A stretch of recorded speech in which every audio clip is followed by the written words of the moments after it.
Grace, mercy, and peace to you from God our Father and from our Lord and Savior, Jesus Christ. Amen.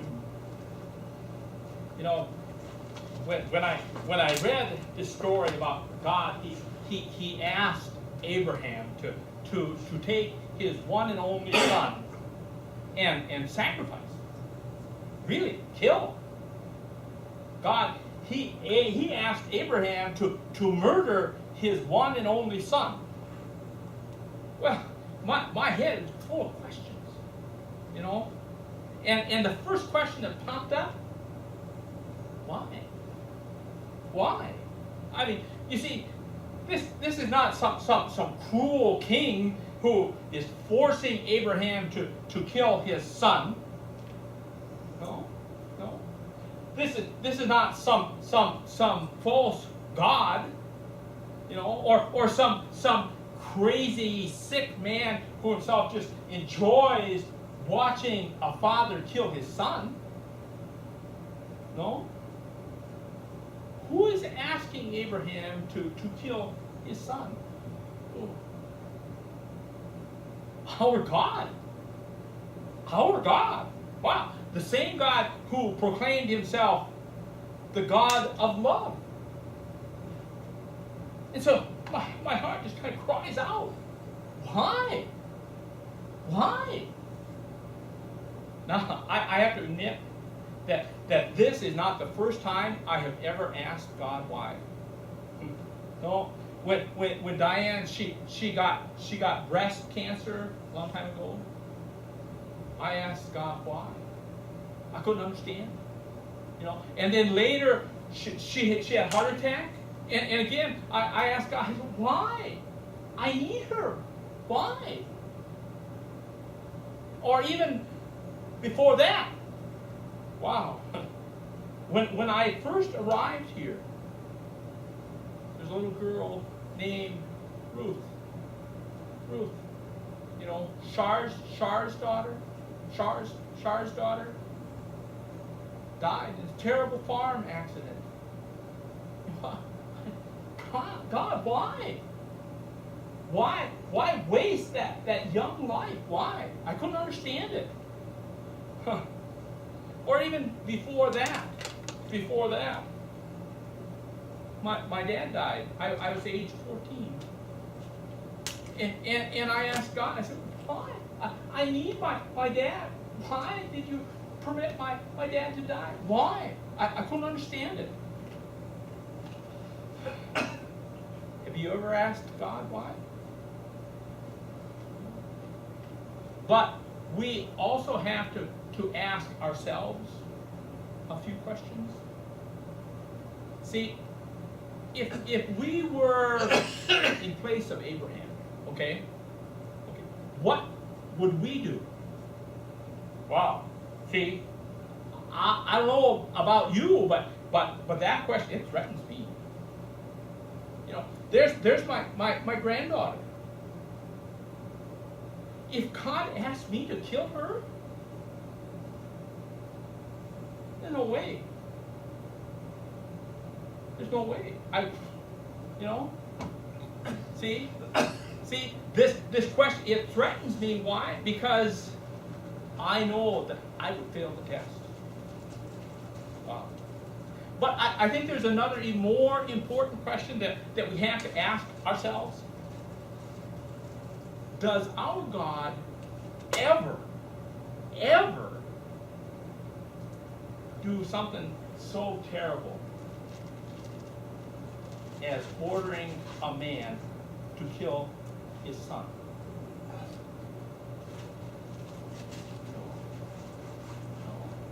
I mean, false gods may require children's sacrifice, maybe, but not our God.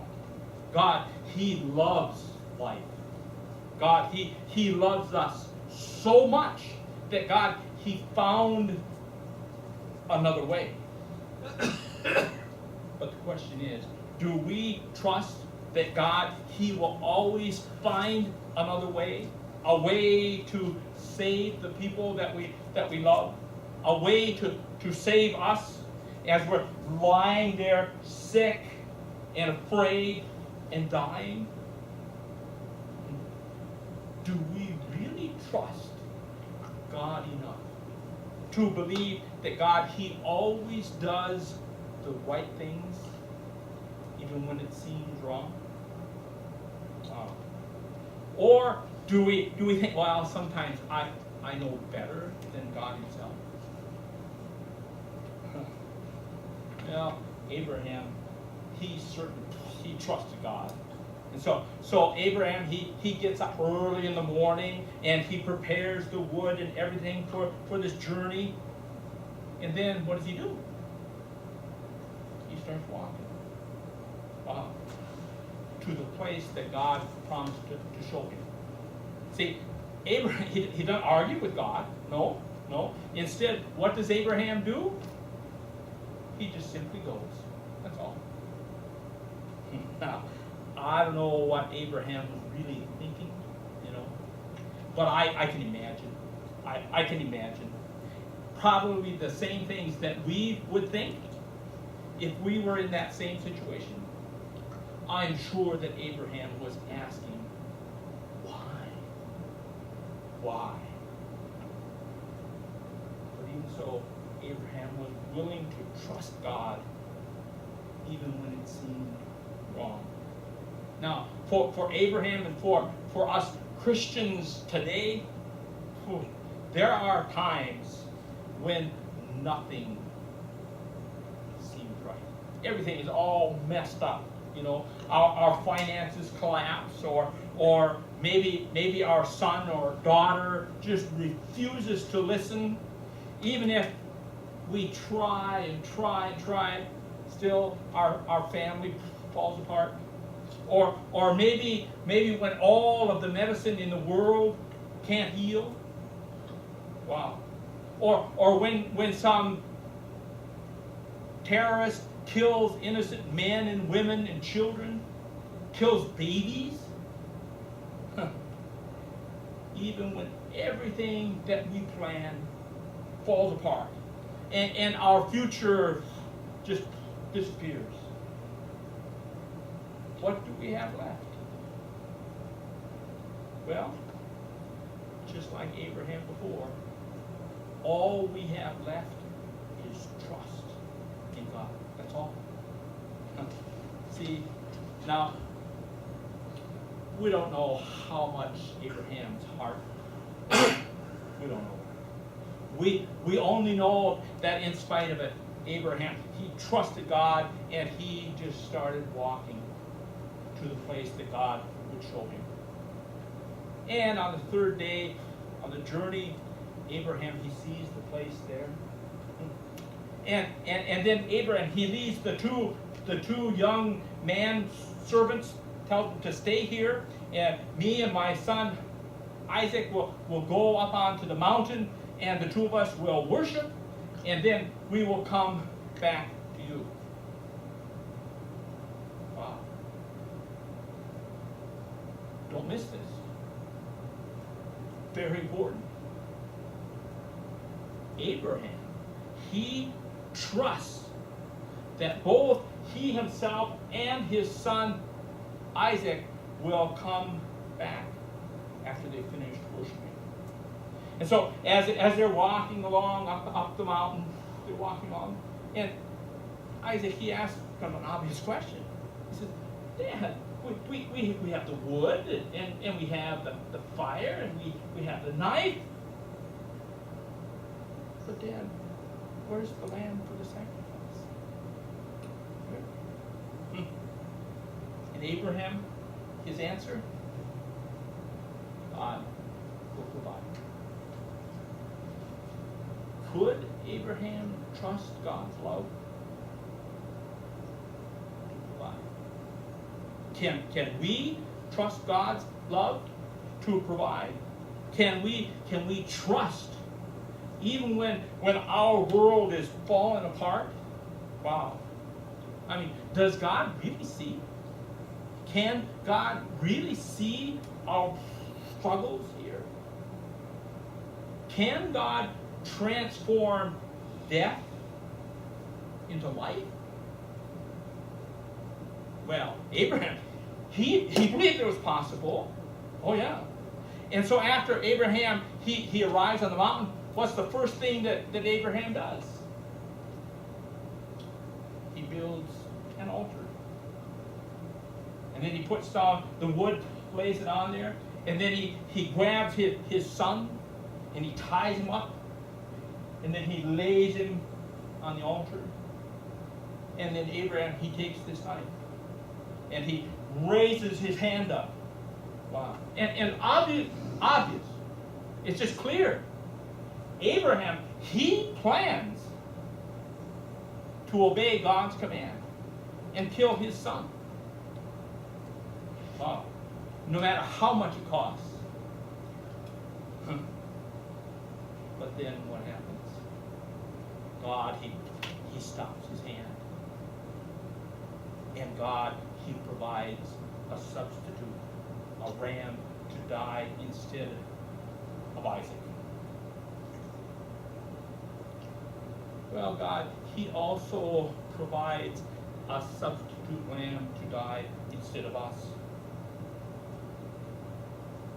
His name is Jesus.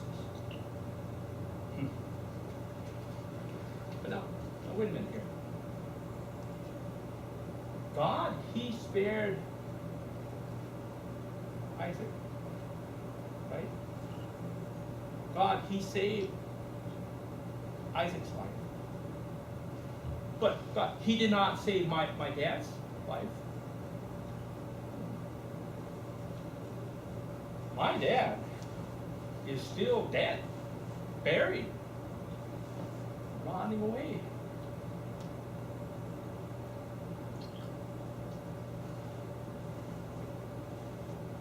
Or is my dad dead?